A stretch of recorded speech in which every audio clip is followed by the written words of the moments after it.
Dodger manager Dave Roberts. Another World Series title. Didn't need to make a proclamation in spring training. Didn't have to do any of that stuff. Just an easy 7 games, and there you are, winning again.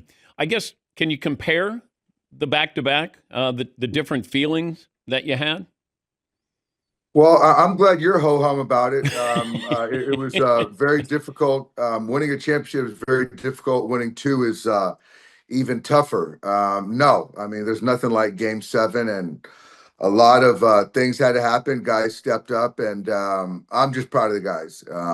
It was there's a lot of pressure points in that series in the postseason, and certainly in the World Series. But it certainly wasn't easy, and yeah, we've done something that hadn't been done in 25 years. But you look at pressure, and we could see pressure. It was tangible when you're watching Game 7. But the pressure you're supposed to win, expected to win by, the media, the fans. It feels like that the difference in being an underdog and winning, like when you won with the Red Sox as a player, to winning when you're the favorite, the different kind of pressures or feelings that you have with that.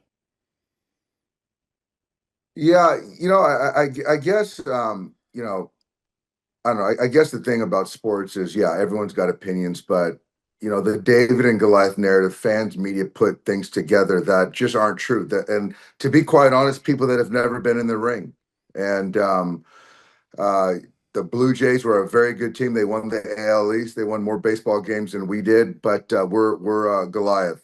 And so it was a great series, and we were trying to win the series. They were trying to win a World Series. I don't think it was pressure. I think that what happens is, as athletes, as teams, you have expectations and goals for yourself.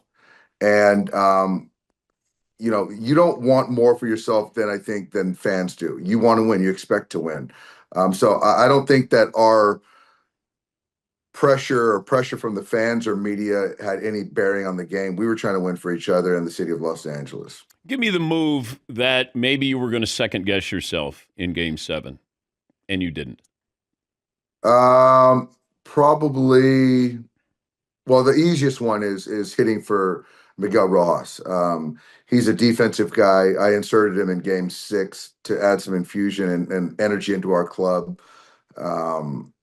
Yeah, that's probably the one. But looking at the bench, it's tough to pinch hit, and anyone can say. And you were probably second guessing me, saying you should hit for him, and because the numbers say that there's other guys that can hit home runs in this, but it's hard to come off the bench. And I trusted my players, and he made me look good, and he deserved that moment.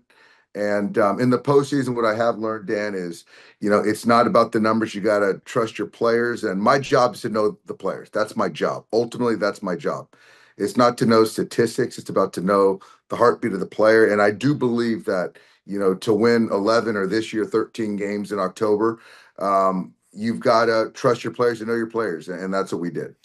But so you're saying gut feeling still has a place in the game. It feels like we're so attached to analytics. How much of what you did in Game 7 was gut as opposed to analytics? It's all gut. I think that if you look back at 2024 in the postseason, it's the eye test, it's gut. But people, if you look at 2020, it's eye test, it's gut. People can't get off the analytics for some reason. So these are people that are just stuck in their ways, and you're never going to change them. But if people that really that really watch the game and know the game, then they can see that analytics had nothing. It's about coaches trusting their players and players stepping up in big moments. When you saw the collision in left center with Paez and Kike, what?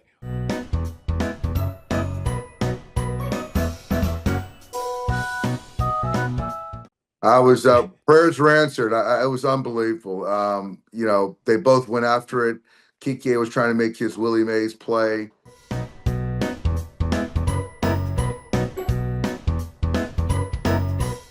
Pajes was just inserted and just made a next level big moment play. And it's funny because Kike laid down there for dead, and Pajes asked him if he was okay, and he says, "Forget that. Do you have the ball?" And he said, "Yes, I do have the ball." And he goes, he got up and ran into the dugout. So it was, but again, and it's like Miguel Rojas coming out of Game 7 because he just expended all energy. It's like that's just what fans live for, and that's what our players gave both teams. The play at the plate, how close that was. Are you ready then to ask for replay?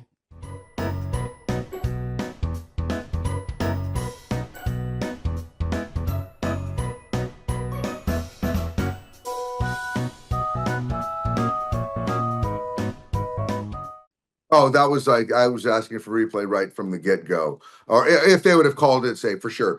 And I was with Will Smith last night, and he goes, "I honestly did not realize that I took my foot off the plate to then have the wherewithal to put it down." And that's the thing is that, but even the play for Miggy to take it, to lose momentum, and then to regain, to make a good throw, for Will to field it, get his foot back down. I mean, oh my God, it's a heartache series. Talking to Dave Roberts, Dodger manager. Yamamoto reminded me of Pedro. Reminded me of Pedro Martinez. Are they similar build, similar size? And very similar build, very similar size. Obviously Pedro, sort of a similar mix. If you say the split is Pedro's changeup, and just same mindset. Pedro on game days, I've never seen. He's an assassin, and Yamamoto is an assassin. What he did is stuff like Pedro-esque, Sandy Koufax-esque. Obviously, what Mad Bum did, and I don't know if it was 2012 or 2014, one of those Giants years. But yeah, I mean, this is a guy that, not physical, but his mind, Dan, is just pretty spectacular. But if you would have said, "Hey, beginning of the series, a Japanese-born player is going to win MVP," Shohei all day. Yeah, all day. But what did you learn about him in this World Series or in the playoffs that maybe you didn't know? No, yeah, okay, yeah, not the World Series, the playoffs. So I knew that he's a killer. I knew it. This guy, and he showed that, this year, having just a tremendous year, being a stopper for us, pitching huge in big games, going complete game, doing what he did in Milwaukee was incredible. Complete game, one run. I think the first, gives up a solo homer, a leadoff homer, then goes 9 innings shut after that. Then the next game, complete game. And then in game 3, 18 innings, I think he was like 13th inning. He's like, "I'm ready to go down there. I'm not going to let a position player pitch in the game, in a World Series game." And this is a 1 day off. And so that showed me a lot. Freddie walks it off. And then so game 7 obviously was no surprise, but to go 3 innings was incredible. But Ohtani, and your use of him throughout the season, ramping him up, was he coming in game 7? Or started game? No, because he started game 7. Okay. And then so once he was done, he gave us 3 innings. And then I was like, you know what? I think he just wasn't as sharp. Get him off the pitching, lock in on the hitting, and then we had some arms behind him.